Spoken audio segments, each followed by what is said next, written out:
Hvaležno pozdravljeni. Ne vem, če opažate vedno več zgodb o otrocih, ki so mogoče malce drugačni. V tem času jim rečejo indigo, kristalni, maurični otroci celo. In zadnjič sem vam recimo zaupala zgodbo o Borišku, fantku iz Rusije, ki se je rodil z neverjetnim znanjem o drugih planetih, jezikih in že pri nekaj mesecih se je postavil v lotusov položaj in meditiral. In za starše je to velik izziv, ne vejo, ali si otrok zmišljuje ali ne, ampak veliko je tudi takih primerov otrok, ki vedo, kje so živeli recimo v prejšnjem življenju in potem, ko starši raziskujejo, ker jim otrok teži in teži in teži, nehajo verjeti v to, da si otrok zmišljuje oziroma da je to plod domišljije. In takih primerov je vse več. Zakaj je temu tako? In seveda, kakšna je zgodba še o eni deklici, ki naj bi se odreinkarnirala, zdaj kaj to pomeni, kaj več nam bo zaupal Valentin Rozman. Aha, mi o volku, volk pa v našo dnevno sobo. Živjo, lepo pozdravljen, dobrodošel. Živjo, Jasmina. Hvala lepa, kar izvoli. Zdaj, si tudi ti, no dobro, ti si verjetno malce bolj seznanjen za te zgodbe, ki prihajajo strani otrok in teh, kaj ne rečemo temu, paranormalnih aktivnosti oziroma nenavadnih, nevsakdanjih, ker vedno več jih je, se mi zdi, ne? Ja, zasledujem razne vire teh informacij, odprt sem do vsega novega in danes bom tudi povedal eno zanimivo zgodbico. No, ta zgodbica ni zgodbica v knjigo, ampak fantazijska zgodbica, ampak je kar realna, kaj ne da? Tako je. Jaz sem se potrudil, da sem preveril informacije. Ko sem na YouTubeu našel videoposnetke o tej deklici, sem potem eno leto šel v Južno Afriko in jo tudi osebno spoznal. Tako da imam stik 1 na 1. 1 na 1, se pravi, ta deklica, zdaj že ženska, dejansko obstaja. Kaj se je zgodilo pri njej? Kakšna je zgodba tukaj zadaj? Zgodba se začne z Bernardom Pullmanom. On je bil izšolan pravnik, potem se je zaposlil kot policist, kriminalist. In v Afriki je zelo velik razkol med revnimi in bogatimi. Začel je raziskovati, kaj je vzrok za to revščino. In njegov stric je bil tudi zelo priznan na državnem nivoju, priznan duhovni medij in je z veliko točnostjo napovedoval, kaj se bo zgodilo v prihodnosti. On je tega strica in tudi druge duhovne medije uporabil za to, da bi pridobil informacije od raznih vodnikov, angelov in tako naprej, da bi mu razložili, zakaj obstaja trpljenje na tem svetu. In bolj, ko je začel spraševati, kaj je vzrok za to, bolj se mu je zdelo vse skupaj zelo čudno, ker je dobil grožnje, češ da naj ne raziskuje naprej v tej smeri, ker se mu bo še kaj hudega zgodilo. Vedel pa je, da se je možno duhovnega medijstva naučiti in je potem izbral eno deklico, mislim, da je bila tam stara okoli 15 let, po imenu Sonet Spis, ki je imela specifično predispozicijo in jo je natreniral za lastnega duhovnega medija. Naprej v prvih letih je začela kanalizirati to demonsko dimenzijo, se pravi, so se začeli pogovarjati z demoni, ampak ne tako kot v teh klasičnih hollywoodskih filmih, ko se demone označi samo za nekaj slabega, pa se jih samo preganja, izganja, ampak dejansko začel demone spraševati, da so jim povedali njihovo življenjsko zgodbo, kako so zašli v to demonsko dimenzijo. In jim je potem tudi začel pomagati, da so se osvobodili teh svojih obsedenosti, da so se rešili te demonske dimenzije. No, potem pa čez nekaj let teh kanaliziranj se je pa zgodilo nekaj zelo nenavadnega. Soneta, ne? Tako, ja. Ta sonet se je kar naenkrat odreinkarnirala. Okay. Kaj to v bistvu sploh pomeni? Reinkarnacija je, se pravi, ciklično življenje po življenju, a ne? Tako, ja. Okay. Večina ljudi je tako, da smo prisilno inkarnirani od rojstva do smrti. Se pravi, ne moremo se po svoji volji odreinkarnirati, kadarkoli to želimo. Se pravi, nekaj nas drži v teh fizičnih telesih. Ona pa je nekako presegla te okove, osvobodila se je te energetske ječe, ki se ji reče umsko-zavestni sistem. In odtlej ima sposobnost, da po svoji volji, kadarkoli se z izdihom popolnoma odreinkarnira. Ampak kako se to vidi, ko se odreinkarnira? Kaj izgine ali kaj? Za nas je to neopazno, ker njeno fizično telo še vedno ostane v tej dimenziji. Na začetku se je odreinkarnirala na ta način, da je globoko vdihnila, bom recimo pokazal, ne? To je tudi tako je posneto na njenih videoposnetkih sprva na YouTubeu, torej takole.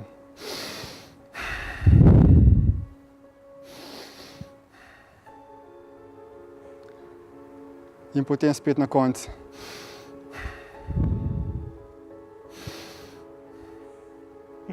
Se pravi, ona, ko se odreinkarnira, zapusti svoje fizično telo. Najprej je samo ona začela raziskovati onostranstvo in potem je, ko se je nazaj inkarnirala, pri polnem zavedanju poročala o tem, kaj je doživljala. Potem so pa začeli njeno fizično telo uporabljati kot za meddimenzijski portal. To pomeni, da medtem ko ona ni v njenem fizičnem telesu, je bilo dovoljeno, da se katerokoli bitje iz onostranstva začasno inkarnira v njeno fizično telo. Jo obsede? Ja, ne obsede, dejansko se inkarnira, ja, se izposodi in uporablja to njeno fizično telo za komunikacijo. Se pravi, normalno se potem neka oseba preko njenega fizičnega telesa pogovarja o čemrekoli.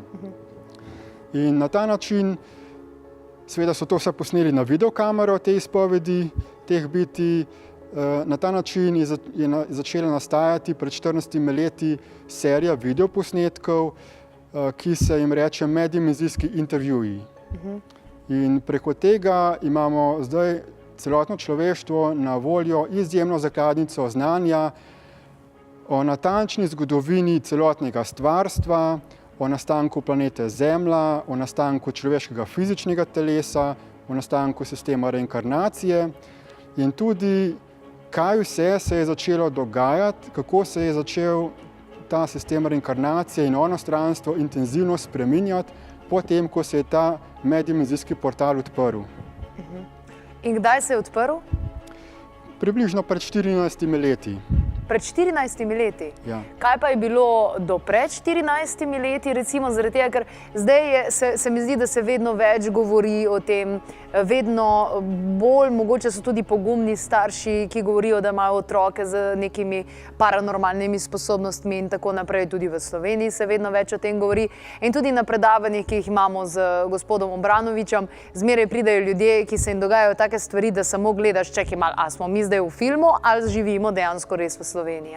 Ja. Se pravi, zdaj kaj je neko dovoljenje, se pravi, kaj je nek portal odprt ali kaj, da se to tukaj bolj dogaja? Ja. Pred odprtjem meddimenzijskega portala je bilo celotno stvarstvo nadzorovano in v nekem smislu zasužnjeno. V zgodovini stvarstva so določena bitja, predvsem iz rodu reptilov, začeli eksperimentirati z magnetnimi in gravitacijskimi energijami in želeli so nekako kontrolirati stvarstvo.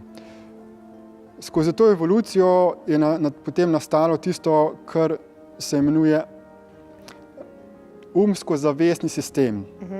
To je nek energetski kalup, v katerega smo bili vsi ulovljeni in kontrolirani preko centraliziranega energetskega sistema. imenovan tudi sistem ljubezni in bele svetlobe. Predtem, ko je neka oseba, ki se je inkarnirala v človeško fizično telo, želela karkoli spreminjati, nekako razkrivati to matrico zasužnjevanja, so jo zelo hitro zatrli, tudi namenoma so bili povzročeni ali srčni napadi ali kaj takega, se pravi, so jo odstranili iz te fizične dimenzije. Po odprtju portala, no pa še to, pred odprtjem portala so se tudi inkarnirali tako imenovani guruji, razni duhovni vodniki, ki so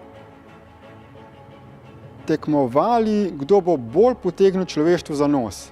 Se pravi, kdo bo ustvaril novo religijo, novo duhovno smer, in potem so seveda začeli uporabljati besede, ki so zvenele zelo čudovito, ki se zelo fino slišijo, se pravi, živimo v ljubezni, ustvarjamo harmonijo, upajmo na boljše čase. Nam lahko naštejete recimo nekaj teh gurujev, ki so se rodili s tem namenom, da malo zavedajo človeštvo?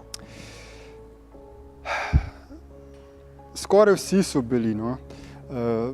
Eden izmed največjih sleparjev je recimo Sai Baba. Pa tudi drugi. Pač gre se za to, da ti guruji so na zelo pretkan način za sabo potegnili ogromno sledilcev, na milijone ljudi, ki pa niso naredili nič koristnega, da bi sami sebi realizirali. Se pravi, da bi te sledilci imeli neko korist, da bi postali neki boljši člani te človeške družbe.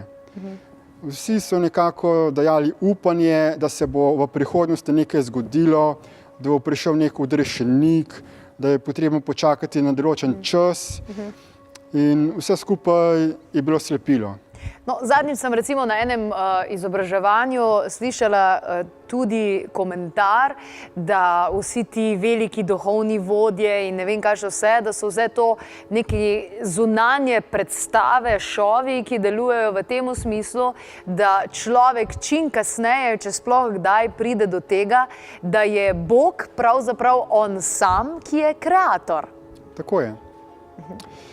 Po odprtju meddimenzijskega portala se je začel proces vzpostavljanja principa enakovrednosti in enosti in prevzemanja polne odgovornosti. Doslej so določena bitja igrala vlogo nekih bogov, se pravi nekih več vrednih bitij, ki so si jemali pravico, da nas kontrolirajo. In opazilo se je, da je ta sistem nadzora išel izpod rok, da se je ta dimenzija stvarstva začela vse bolj zgoščevati in da niso več imeli direktnega vpogleda v to, kaj se je tukaj dogajalo. Po odprtju portala pa se je v onostranstvu začel proces enakovrednosti in vsa bitja so šla osebno skozi ta proces. Potem se je pa ta sistem zasužnjevanja introvertiral. Prišlo je do inverzije umsko-zavestnega sistema. Tako da sedaj nismo več tako vodeni, ujeti, ja, ampak ima vsak od nas nalogo, da se sooči z ostanki tega umsko-zavestnega sistema. Se pravi, je to dobra novica? V tem smislu, da zdaj lahko res postavimo sami svoj kreator. Tako. Se pravi, da nismo več žrtve. Ja. Ampak ljudje, kakšni so še vedno najraje, ker je najbolj udobno, da ostanejo žrtve. Ampak recimo trenutno je v kinu ful popularen film Geostorm, ki govori tudi o neki mreži Skynetu, ki naj bi jo ustvarili pod pretvezo, da zaščitijo planet pred ne vem kakršnimi koli udori iz vesolja, kometi, meteoriti in takimi zadevami. Nekateri pravijo, da ne bi bila ta zadeva kar precej realna, da kakšna taka oblika že pravzaprav deluje. Ja, celoten ta planet je bil obdan z energetsko mrežo. In ko smo bili inkarnirani, smo bili točno postavljeni na neko predpisano pot. Torej, cela naša življenjska zgodba je bila napisana. In v trenutku, ko smo začeli odstopati od te poti, so nas potem zvabili, da smo šli do kakšnih medijev, gurujev, da so nas spet nazaj na našo pot postavili. Zanimivo. Ja. Torej, zdaj jaz, če prevedem mogoče v še drugačen jezik, prej smo bili bolj pod vplivom neke karme, kar pomeni, kar je bilo karmično usojeno, je bilo usojeno in smo bili bolj, ko ne, brez svobodne volje. Pred 14 leti, ko se je pa ta portal odprl, oziroma ta neka ječa planeta izničila, pa imamo zdaj možnost, da gremo čisto svojo pot, tako pot, kakor mi mislimo, da je za nas najboljša in imamo več svobodne volje. Ja, karma ne bi predstavljala nek vzorec odnosa med vzrokom in posledico. In prej karma dejansko ni delovala. Lahko si celo življenje bil zloben, počenjal svinarije, potem pa, ko si se odreinkarniral, so ti dušo odpeli, jo spravili v akašijske zapise, te resetirali in so ti spet sestavili nov dušni konglomerat in te spet inkarnirali na novo življenjsko pot. Z staro pretlago. Ampak ne lastno, spet neko novo, ki ni imela veze z tvojim prejšnjim življenjem. Zato se nihče od nas ni mogel naučiti na preteklih posledicah, na preteklih življenjskih izkušnjah. In zdaj se pa karma končno začenja manifestirati. Ta dimenzija časa se vse bolj zgoščuje, zamik med vzrokom in posledico se vse bolj krajša. Se pravi, če smo mi nesramni, do enega hit bomo dobili focen nazaj. Tako je. Lahko je to v obliki nekih dogodkov, ki jih doživimo, predvsem je pa naše fizično telo tisto, ki nas sedaj podpira v tem procesu preobrazbe. Se pravi... Ali pa tudi ne, glede na to, koliko je bolezni, ne? Se ravno s tem. Ravno te povečane stopnje bolezni, razni srčni napadi so odraz tistega, kar imamo v sebi. Se pravi, bolezni, bolečine nas sedaj podpirajo pri temu, da bi pogledali v sebe in odstranili vse tiste razdvajajoče miselne vzorce. Bi potem takem lahko rekli, da je pravzaprav delo in ukvarjanje s samim sabo, ne pa sosedom, postala življenjska nuja. Tako je. Vsak je pred tem, da si vzame čim več časa, da dela na sebi, da analizira svoje miselne vzorce, da pogleda, kje smo delovali sebično, kje smo čustveno reagirali in da si potem odpustimo te nerealne misli, ki smo jih sprejeli nekoč iz preteklosti od nekoga. Valentin Rozman je bil v naši družbi. Tole zdaj je kar naloga že za današnji dan, ne? Najboljše, da začnete danes, še za kakšno idejo oziroma še kakšno idejo pa lahko greste na www.klepetobkavi.si. Tam najdete tudi dostop do vseh minulih posnetkov naših oddaj. Opa, Miško! Sicer pa sami veste, da še kaj zanimivega, tudi nenavadnega v oddaji Klepet ob kavi vsak delovnik ob 17. uri na TV3.